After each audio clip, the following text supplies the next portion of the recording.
لبيك اللهم لبيك لبيك لا شريك لك لبيك إن الحمد والنعمة لك والملك لا شريك لك لبيك اللهم لبيك لبيك لا شريك لك لبيك إن الحمد والنعمة لك والملك لا شريك لك لبيك اللهم لبيك لبيك لا شريك لك لبيك إن الحمد والنعمة لك والملك لا شريك لك لبيك اللهم لبيك لبيك لا شريك لك لبيك إن الحمد والنعمة لك والملك لا شريك لك. Bakın bazıları deyir lebbeyke, kimisi adını deyirler. Lebbeyk ne demektir? Lebbeyk Allahümme yani Allah'ın huzurundayım, gelmişim yani. Lebbeyke Allahümme, ya Allah huzurundayım. Lebbeyk Allahümme, sonra ne dedi? Lebbeyk Allahümme lebbeyk, tekrarlanır dedim yani. Lebbeyk Allahümme lebbeyk. Lebbeyke, huzurundayım. La şerike leke. Senin hiçbir şerikin yoktur. La şerike leke. Düz mü? Lebbeyk Allahümme lebbeyk. Lebbeyk la şerike leke lebbeyk. İnnel hamde. Hamd yalnız sana mahsustur. İnnel hamde ve ni'mete. Yani nimet yalnız sendendir. Ve bunları orada kitapta okuyun, en azı tercümesini ki biləsiniz ne deyirsiniz. Lebbeyk Allahümme lebbeyk. Lebbeyk la şerike leke lebbeyk. İnnel hamde ve ni'mete leke vel mulk. Mülk sana mahsustur. Yani bütün mülk sana mahsustur. Sözü mü diyen lebbeyk Allahümme lebbeyk.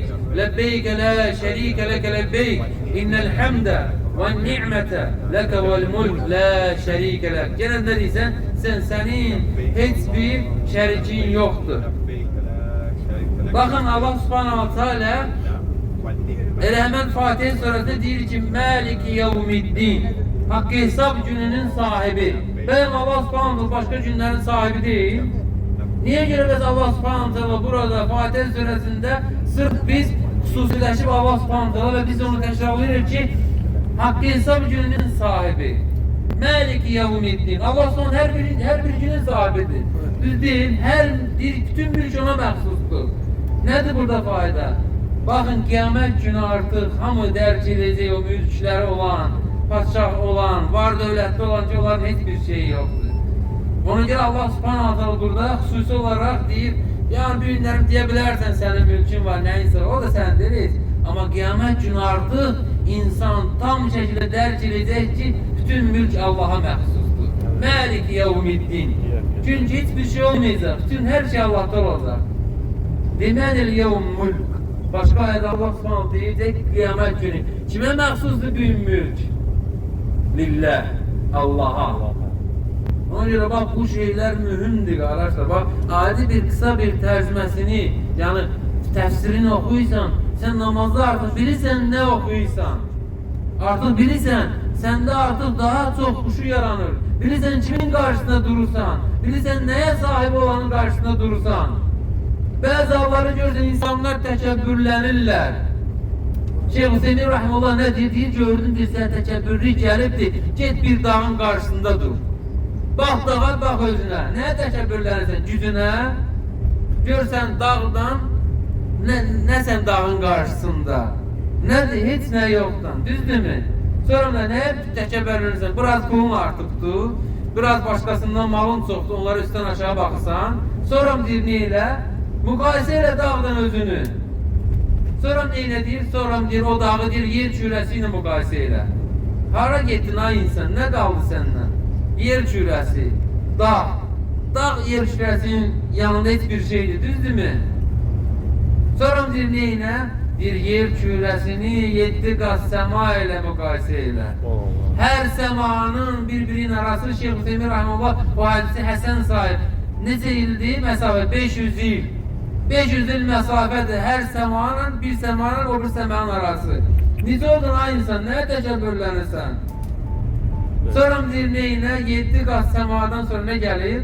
dəniz gəlir. Onunla da onun arası 500 il məsafədir. Sonra nə gəlir? Dənizdən sonra ərş gəlir. Ərşdəki Şeyx Hüseyin Rəhməli başqa hədisə görə ki, bütün bu biz sadaladıqlarımız ərşin yanında sanki səhrada bir dənə asılqandır, üzükdür. Yəni insan bunu dərk edə bilmir həmən.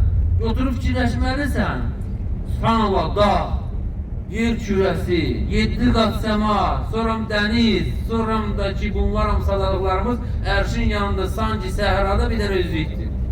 Yaraşır bizə təkəbbürlənmək. Allah subhanallah qarnımızda olanı örtməsiydi.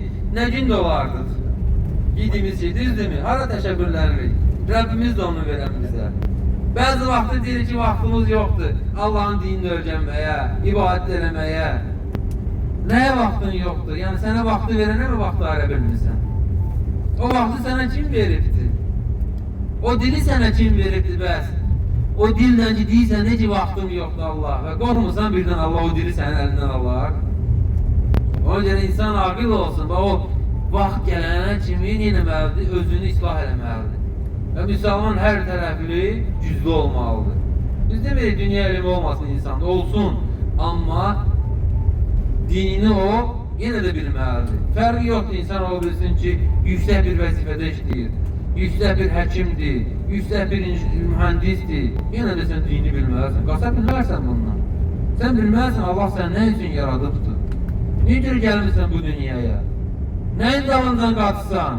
Sənə cəza olaraq verilən şeyin dalıncan qaçsan. Bu dünya Adəm əleyhissalama cəza olaraq verilibdir. Düz deyil, cənnətdən qovuldu, gəldi hara dünyaya. Sonra nədir? Allah subhanahu bizə fürsət verir. Təzdən onu qazanmağa, qayıtmağa ora. Biz nə edirik? Əsl olduğumuz yerə can atmırıq, amma bizə cəza olaraq veriləni tam bir şəkildə çalışırıq ki, onu əldə edək. Əsl bu deyil axı, əsl oradır. Əsl sərvət orada olacaqdır. Qəbirdə biləcəksən, obruz dünyada biləcəksən nələr yığmısan, nəyin var. Bu mal dövlət hamısı burada qalacaqdır. Necə onu sərf edirsən, Allah yolunda mı? Nə də? Yəni, nə zikirlər eləyirsən, nə dualar eləyirsən, hansı ibadətlər eləyirsən.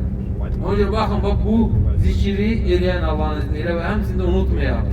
Və bax, özümüzü çalışaq islah eləyək. Bu ibadət bizə təsir eləməlidir. Biz ibadətin qəbul olması üçün necə bilə bilərik? İnsan əgər o ibadətdən sonra yaxşı bir şey yönəlirsə, dəyişirsə, yoxsa təzədən o günahlara qayıdırsa, təzədən o günahları eləyirsə, heç bir dəyişiklik olmasa, demək o ibadət dəyişir. Elə bir ekskursiya kimi olduğumuz. Bəli, və belə, bundan sonra dəyişilməlisin Allah üçün.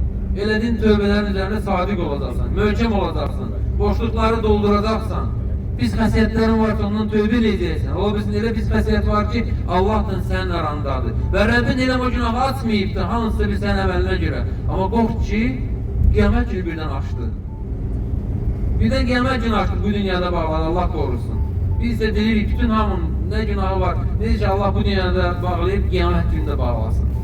Və həmçində ki, insan istimrarı olarsa günahın üzərində Allah onu açar. Allah qorusun. Allah daha doğrusu bilir. Sizi çox yormayayım inşallah. Yolumuz elə uzundur. Gənə xatırlatma edərik. Zikirləri eləyəyim inşallah. Ləbbeyk Allahümmə ləbbeyk. Ləbbeyk lə şərikə ləkə ləbbeyk. İnnəl həmdə və ni'mətə ləkə vəl mulk lə şərikə lək.